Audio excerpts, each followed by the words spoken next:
Nintendo's getting sued by a whole country, and the Stop Killing Games movement is making a lot of headway over in Europe. Hey, I'm Justin. It's Wednesday, July 2nd, 2025, and this is your bite of handheld news.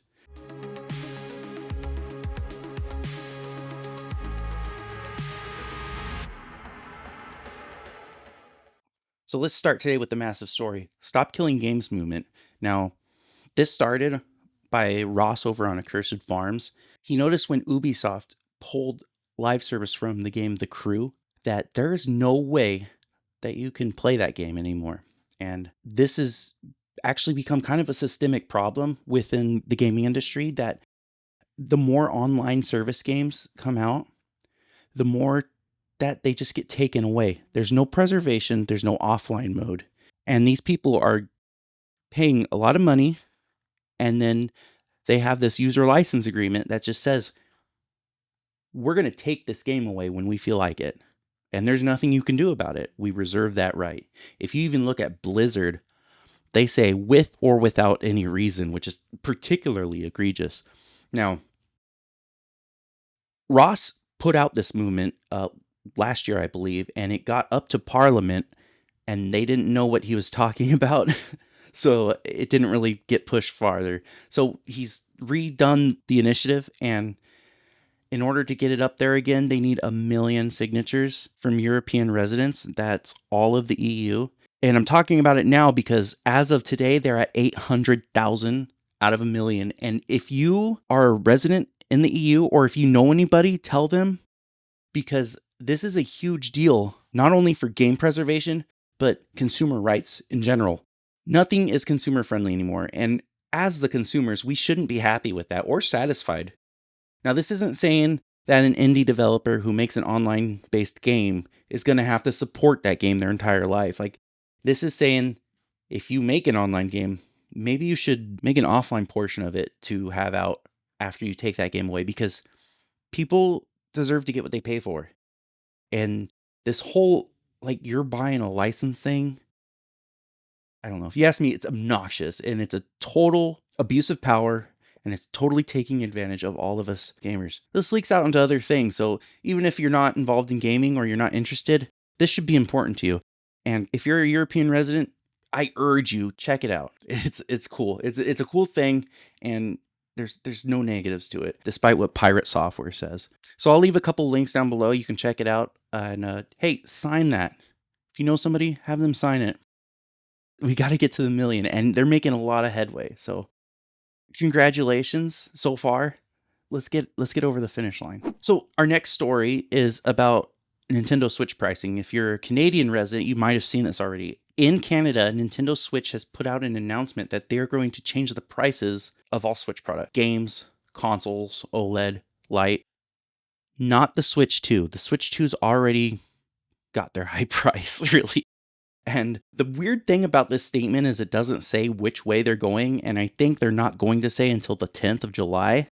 So if you're a Canadian resident and you've seen this, if you don't have a Switch, you're probably wondering, well, should I get one now or should I wait? Or should I just tell Nintendo to kick rocks? Because honestly, that's what I would do. They don't know if it's going to be... So you could buy it now, and then in a couple of weeks, it's like, oh, great, it's $100 cheaper. I don't know. They don't know if it's going to be low or high. It's kind of a weird thing. It's kind of vague. And you'd think it would go lower.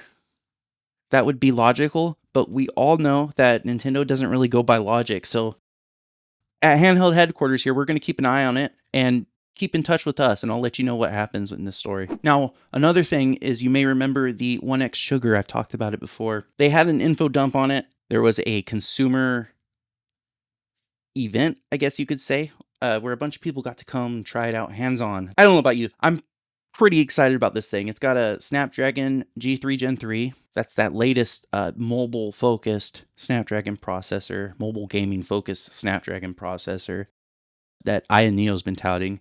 And the same company who makes the 1X player handheld PCs, it's One-Netbook, I believe. This is an Android handheld. It's a 6-inch OLED plus a 3.92-inch screen on the bottom. and you can transform it into a DS style device. And the thing is just wild. It looks like a spaceship. There's a couple things we don't know yet, and that is the RAM and storage options, and most importantly, the price. Now, the way I'm seeing that thing is it's going to be pretty pricey.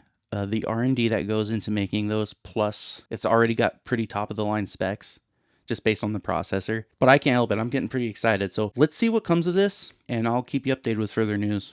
There's another Chinese gaming company in the news today, RedMagic. If you've heard of them, they're normally a cell phone company that makes gaming focused cell phones. They got the high specs, the RGB, all that cool stuff. They're now in the tablet market, and if you've been keeping up with the trends lately, the small form factor tablets are kind of making a big comeback when it comes to gaming. You know, there's even telescopic controllers specifically designed for tablets now, and RedMagic has this tablet coming out called the Astra. This thing has a 6-inch 2.4K OLED screen with a Snapdragon Elite processor and a 165 Hz refresh rate. It's in a full metal body with a see-through window so you can see some internals and RGB, of course. The thing about it, though, is it's $549 starting price, which is very aggressive pricing, and it really puts it on par to compete with the Lenovo tablets or the Galaxy tablets. The options haven't been mentioned. I'm sure it goes up pretty high as far as pricing goes. We just know it starts at $549, but it is going to be released for global sale on July 16th. So we'll keep you updated if you're interested. I think if you're in the market for a gaming tablet, this is a contender for being the one you want. So let's see where this heads. Again, if you can wait, I would wait for reviews to come out because you never know what kind of wonky things happen when these devices release. It's always best if you can to wait until you see what the reviewers are seeing. But I'll put some links down below so you can check it out for yourself, and let me know what you think. Do you have a RedMagic device? Because I've never used one. So if you've had a RedMagic phone, tell me. I'm sure it works great for gaming, but how is the phone side of it? Because it's still your phone, right? You've got to have a good connection, and you've got to have a good functioning phone on top of having the gaming stuff, because we all have lives outside of our video games. Well, a lot of us do. Our next bits are going to be about PlayStation 2 emulation. If you've played PlayStation 2 on your PC, the chances are you use PCSX2 emulator. And the team behind PCSX2 has released the 2.4 update.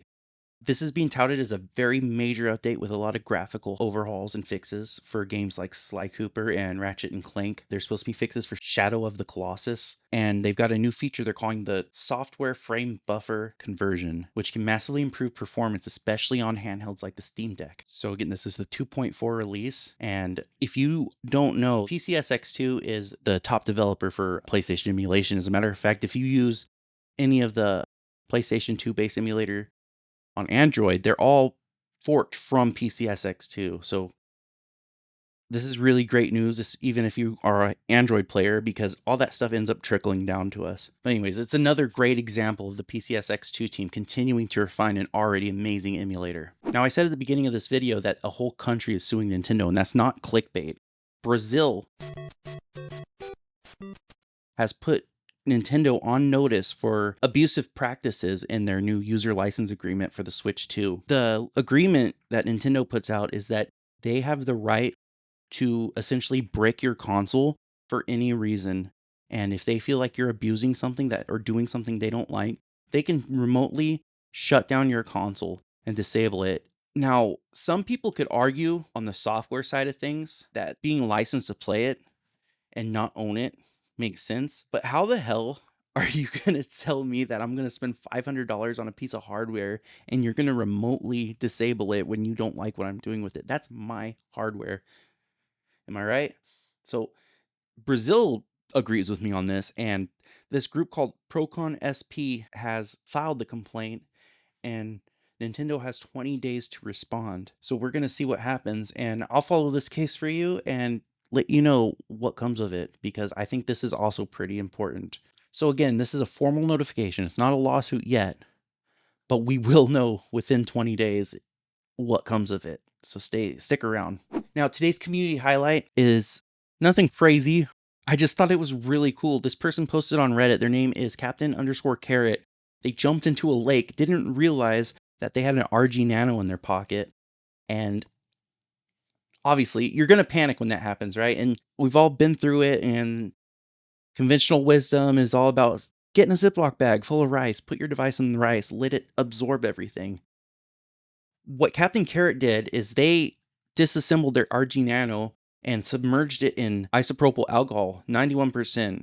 And that's important too, because you don't want too much water. You want to get at least 90%, not that 70%. Once they pulled it out, put it back together, the thing booted up, no problem. It's really proves the resilience of the RG Nano. And despite being their little tiny device, it's almost like a gimmick. It's actually Ambernick, probably their most well-crafted and well-engineered device they have. This proves it. Nasty lake water is, well, nasty. And the reason you don't want to do rice, and Captain Carrot mentions this in their Reddit post, while it will absorb the liquid, it will not absorb the dust and mineral debris. That's going to ruin your device after it's not submerged.